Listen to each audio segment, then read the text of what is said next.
최근 중국의 전대미문한 비밀 공작이 알려지면서 전 세계가 발칵 뒤집혔습니다. 지난 9월 4일 인류의 두 번째 유인 달 탐사 프로젝트 아르테미스가 발사 직전에 연료 누출 문제로 중단되었는데요. 그런데 이 아르테미스를 방해하기 위해 중국이 온갖 공작지를 벌이고 있다는 충격적인 사실이 밝혀졌기 때문입니다. 이는 얼핏 머나먼 우주에서 일어나는 사건이다 보니 대한민국과 아무 관련이 없어 보이는데요. 그런데 아르테미스에 얽힌 한국의 상황을 살펴보면 다른 어떤 사안보다 중차대한 문제입니다. 우선 당장 표면적인 이유만 봐도 한국은 미국, 영국, 호주 등에 이어 10번째로 아르테미스에 참가한 나라이자 가장 선두에서 달 자원 개발을 이끄는 천명입니다. 실제로 지난 8월 5일 대한민국이 최초로 발사한 달궤도 탐사선 다누리부터가 아르테미스의 착륙 지점과 달기지 건설의 후보지를 물색하고 헬륨3 강산 등을 사전 탐색하기 위해 발사된 탐사선입니다. 그리고 이를 위해 나사는 다누리 개발 과정부터 한국과 긴밀히 연계해 특수 촬영 장비 섀도캠을 비밀리에 제공하는 등 상당한 노력을 기울였습니다. 게다가 섀도캠뿐만 아니라 다누리에는 한국이 자체 개발한 고해상도 카메라, 우주인터넷 탑재체, 광시야 편광 카메라, 자기장 측정기, 감마선 분광기 탑재체 등이 갖춰져 있는데요. 이 모든 최첨단 촬영 장비와 분석 장비가 가리키는 것은 단 하나입니다.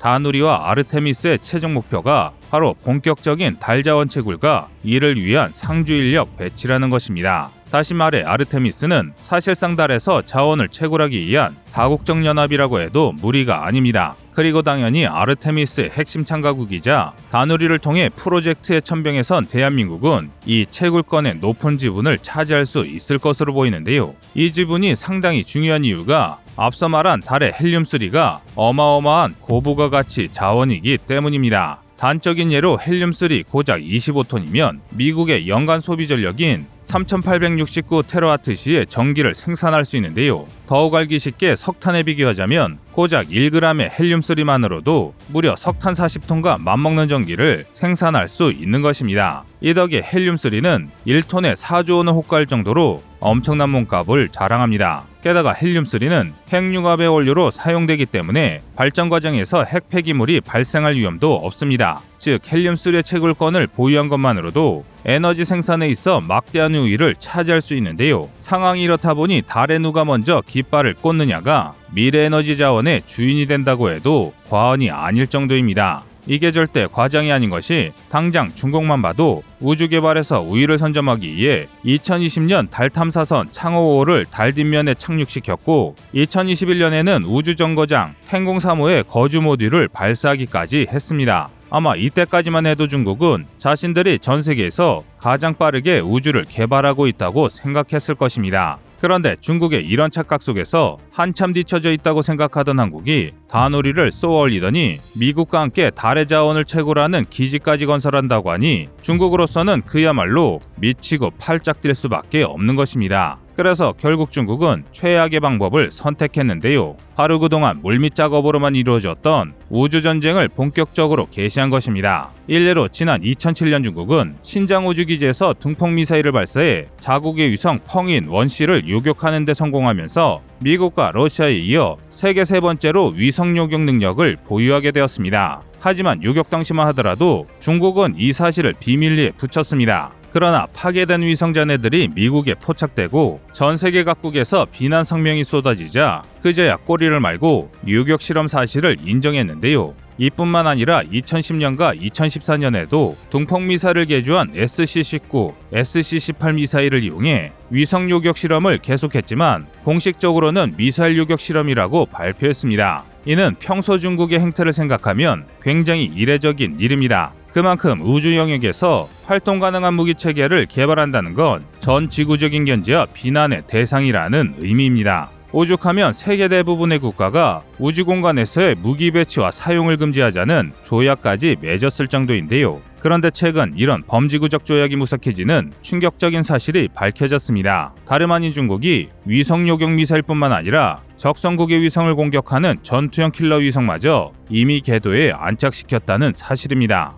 미국 방부의 조사에 따르면 중국의 킬러 위성은 로보파를 이용해 적성국의 위성을 타격하고 추락시키는 임무를 수행할 수 있는데요. 상당히 원시적인 방법이지만 직접적인 물리적 타격을 가하는 방법인 만큼 효과가 상당한 공격이라는 게 전문가들의 분석입니다. 오죽하면 보고서를 받아든 미군 사령관이 중국은 우주 공격 체계를 갖추고 우주에서 주도권을 적극적으로 추구하고 있다라며 로봇팔이 달린 인공위성 스젠 17호는 잠재적으로 미국 우주 탐사선을 격추할 수 있는 능력을 갖췄다라고 직접 의회 청문회에서 경고를 남길 정도인데요. 바야흐로 우주전쟁 시대가 개막한 셈입니다. 게다가 이런 킬러 위성은 우주전쟁뿐만 아니라 지상의 현대전에서도 상당한 위협입니다. 당장 군용무기 대부분이 GPS 위성을 이용한 위치 추적 방식이고 미사일 탐지나 통신에도 위성의 필요성은 절대적입니다. 만약 중국과의 전면전이라는 최악의 상황을 가정한다면 마땅한 우주 전력을 갖추지 못한 우리 대한민국으로서는 정보전에서부터 이미 차포를 떼이고 힘든 전쟁을 시작해야 할 것은 불보듯 뻔한 일입니다.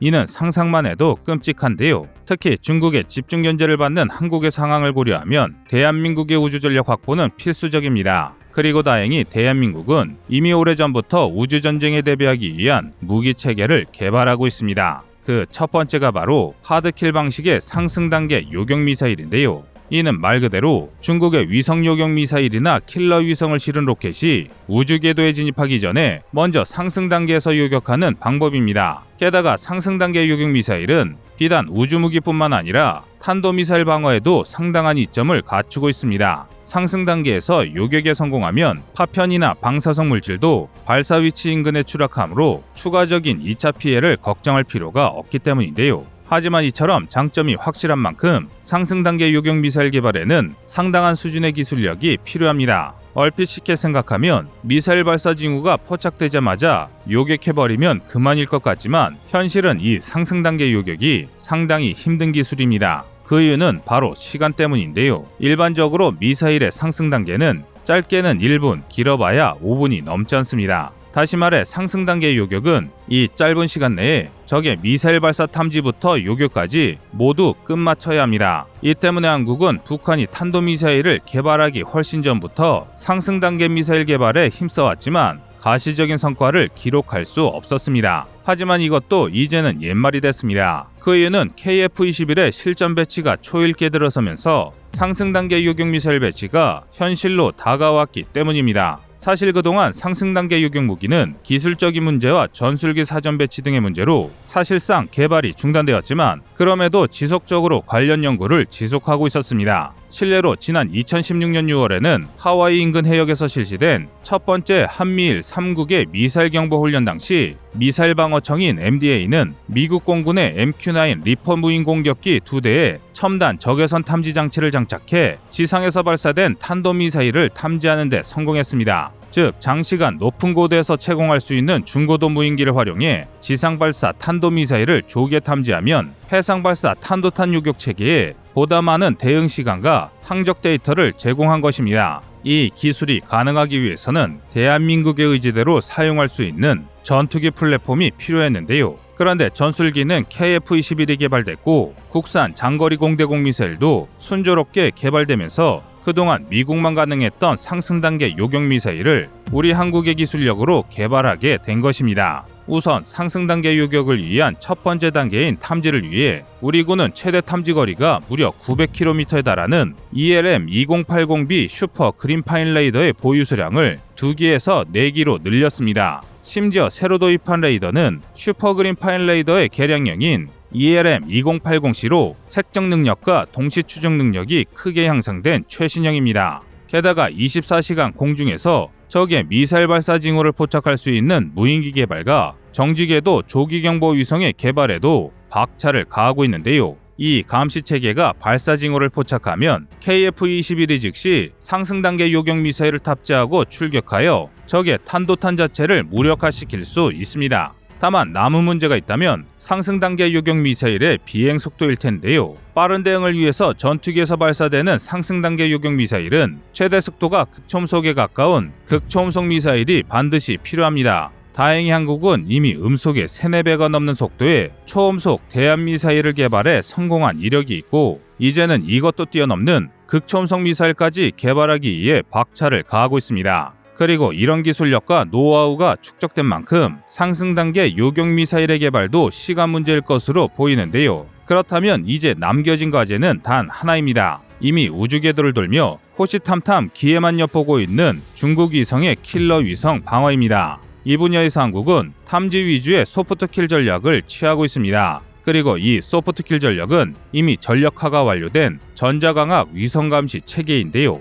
전자광학 위성감시 체계, 일명 EOSS는 크게 통제, 탐색, 식별 시스템으로 구성되어 있으며 전국 각지에 배치되어 한반도 상공을 통과하는 모든 인공위성의 첩보 활동과 우주 물체를 탐지, 추적할 수 있습니다. 실제로 EOSS의 탐지 범위는 서울 기준으로만 반경 2000km에 달하고 탐지 고도는 무려 700km에 달합니다. 한마디로 한국 전역의 우주 궤도를 완벽하게 감시할 수 있는 셈입니다. 게다가 EOSS는 감시 체계를 광학망원경과 레이저 추적 시스템으로 이원화하고 있습니다. 먼저 광학망원경은 우주 물체 중에서도 특히 저궤도 위성 탐지에 뛰어난 성능을 발휘합니다. 하지만 광학망원경만으로는 해당 물체의 구체적인 종류를 식별하기 어려운데요. 이를 보완하는 게 바로 레이저 추적 시스템입니다. 레이저 추적 시스템은 광학망원경이 포착한 우주 물체에 강한 레이저를 쏘아 정확한 촬영과 식별을 돕습니다. 그리고 이를 통해 해당 물체가 운석이나 우주 파편에 불과한 자연재해인지 아니면 적성국의 군사위성인지 심지어 그 위성이 어떤 행동을 하고 있는지까지 파악할 수 있습니다.